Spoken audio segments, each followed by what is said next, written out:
नमस्कार। आज के वीडियो में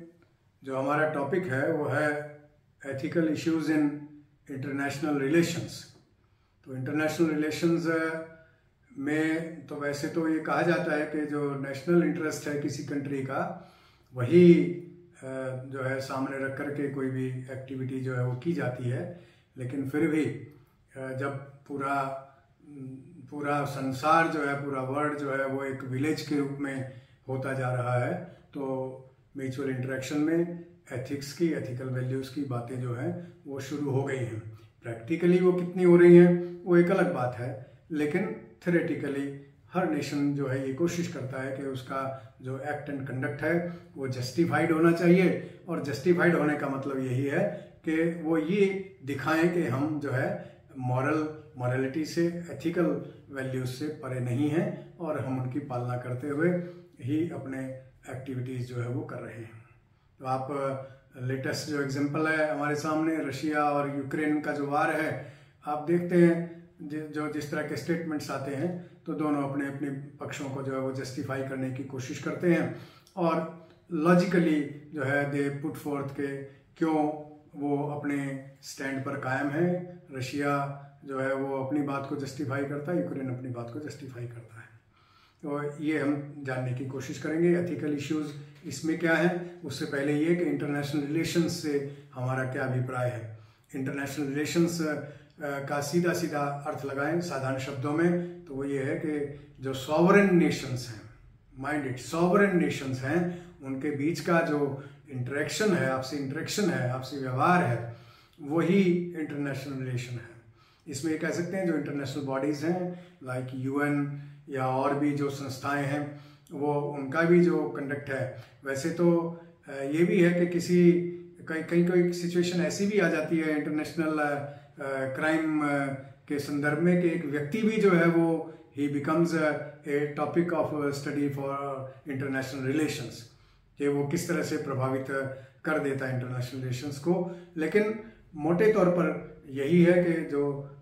संप्रभु राष्ट्र हैं, जो सॉवरेन नेशंस हैं, उनका आपस का जो व्यवहार है वो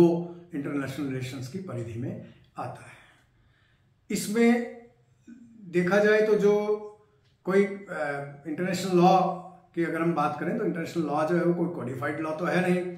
जो ट्रीटीज हैं, जो कन्वेंशंस हैं, उन्हीं में जो निर्णय लिए जाते हैं वही एक तरह से उसके लिए लॉ के रूप में काम करते हैं। वैसे इंटरनेशनल लॉ के लिए कहा जाता है कि that is not law proper, वो केवल मॉरल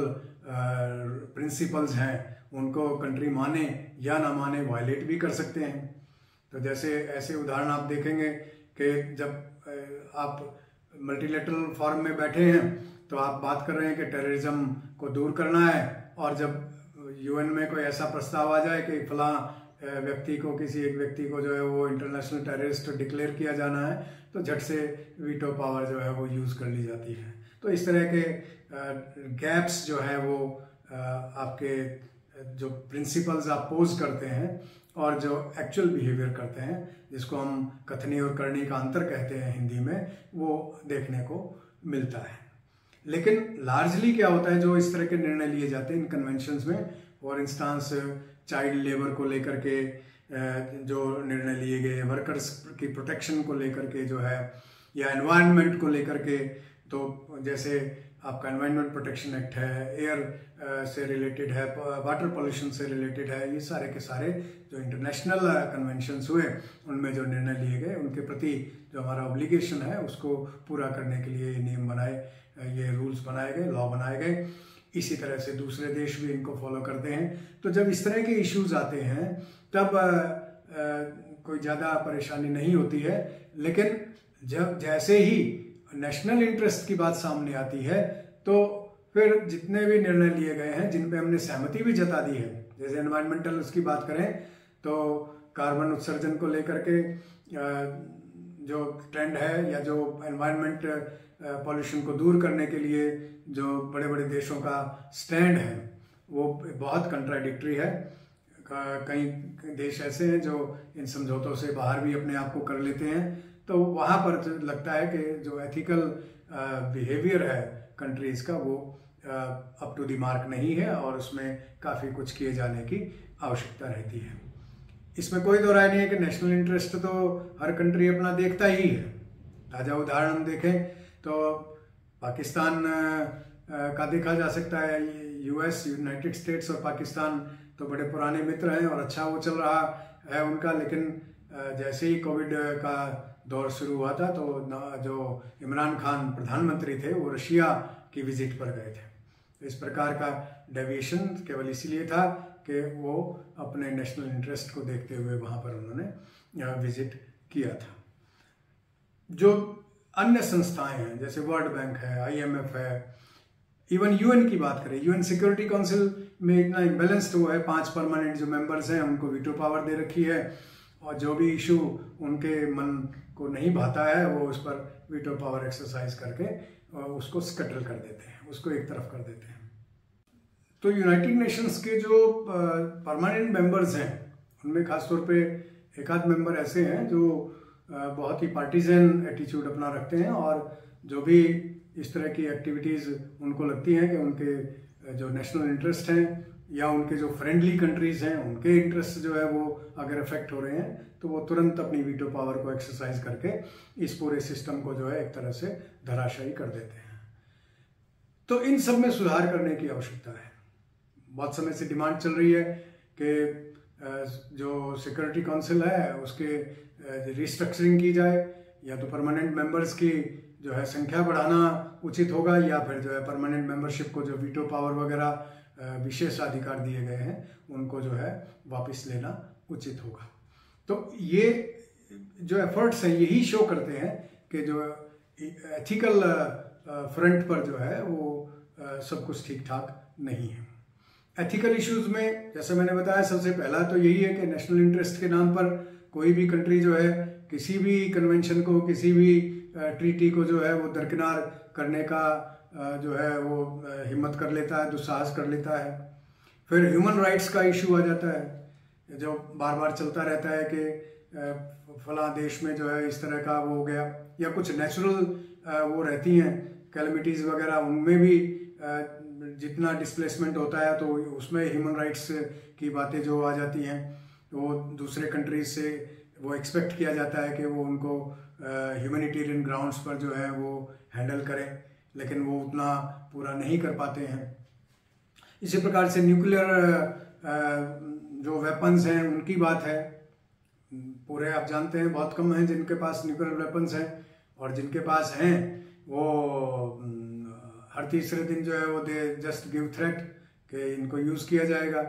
तो न्यूक्लियर वेपन का जो थ्रेट्स है, डिसआर्मामेंट की बात करें तो वेपन्स जो है वो क्योंकि वार लाइक एटमॉस्फेयर रहता है हर वक्त जो है तो टेंशन रहता है, तो वो बढ़ता रहता है कि भाई किस प्रकार से उनको जो है वो किया जाए।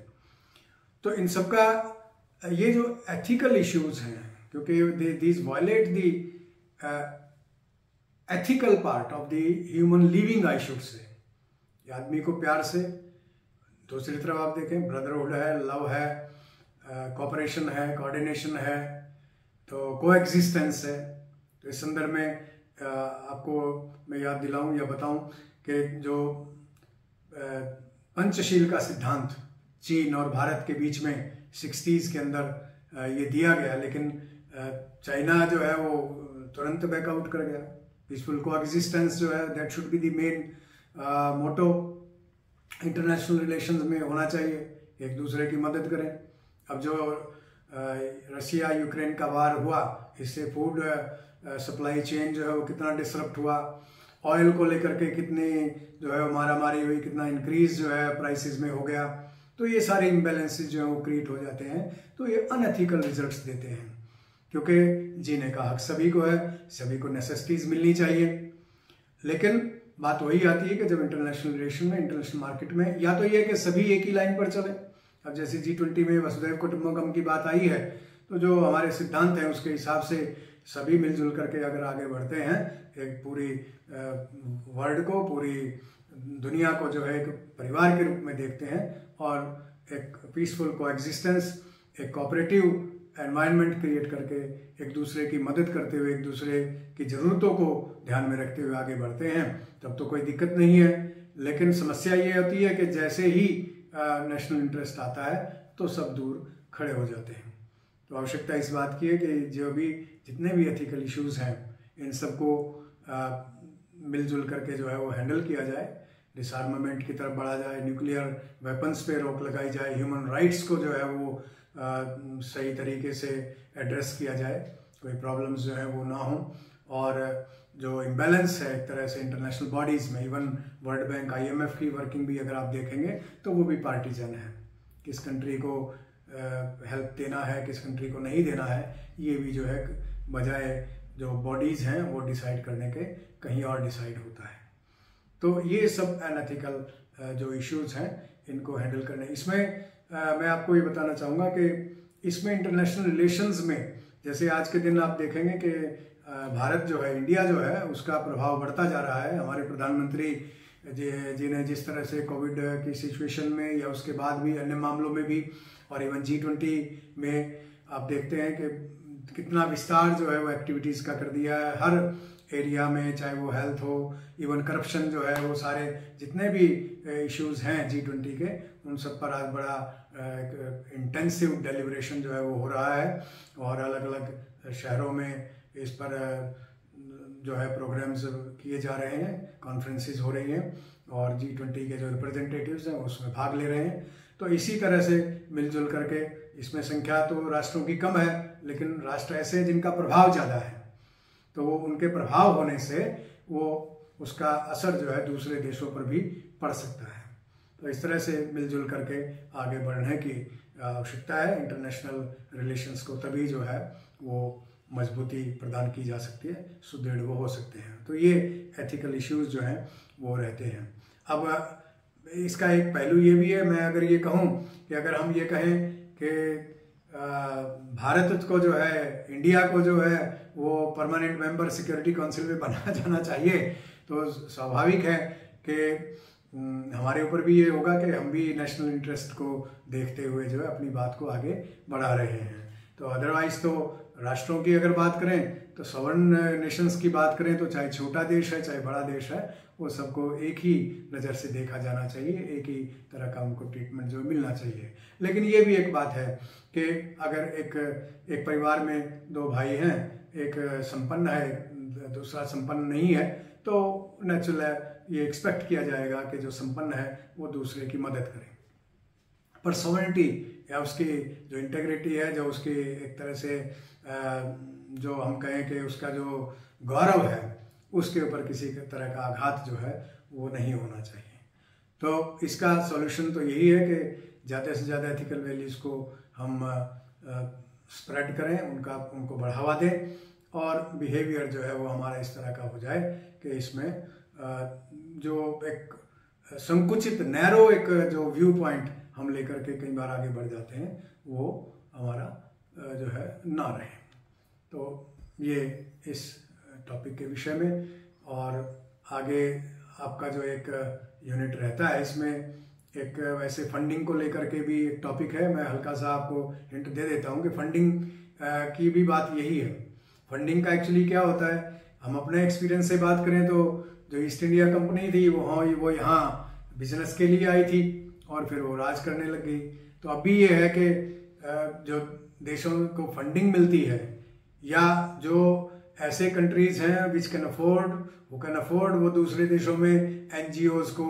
या अन्य जो संस्थाएं हैं उनको जो फंडिंग करती हैं, तो उनके पीछे एक मोटिव रहता है। वो अपनी बातों को जो है वहाँ बढ़ावा देने के लिए, उस देश में बढ़ावा देने के लिए वो फंडिंग जो है वो की जाती है। तो उसमें भी एथिकल इशू ये है कि फंडिंग जो है उसका पर्पस, जो जिस पर्पस के लिए फंडिंग की जाए उसी पर्पस के लिए उस फंडिंग को यूज किया जाए, अदरवाइज नहीं तो फिर वही होगा कि एथिकल वैल्यूज जो हैं वो उसमें नहीं रहेंगी और जो हमारे नैरो इंटरेस्ट हैं, जो हमारे जिनको सो कॉल्ड नेशनल इंटरेस्ट हम कहते हैं, तो वो उनको हम बढ़ावा देंगे और इम्बैलेंस जो है वो क्रिएट हो जाएगा। एक कॉर्पोरेट गवर्नेंस का छोटा सा इसमें टॉपिक है, वो हम आगे देखेंगे। उसके बाद एक यूनिट आपका रहेगा जिसमें ट्रांसपेरेंसी, राइट टू इन्फॉर्मेशन जो है इनको लेकर के बातचीत की जाएगी कि वर्क कल्चर क्या है, सिटीजन चार्टर क्या है, छोटे छोटे हैं ये, थोड़ा सा ऐसे हैं कि जो इसमें केस स्टडी का स्कोप कम रहता है। ऑफ कोर्स जो इसका मेन हेड दिया गया है प्रोबिटी इन गवर्नेंस, उस पर तो थोड़ा वो हो सकता है, लेकिन ये टॉपिक और इन पे सवाल आते रहते हैं पेपरों में, अक्सर सवाल आते रहते हैं इस पे। थ्योरेटिकल जो पार्ट है उसमें क्वेश्चंस पूछे जाते हैं, तो हम उनको डील करेंगे। Thank you very much. Video को शेयर जरूर करें और चैनल को सब्सक्राइब करें। धन्यवाद।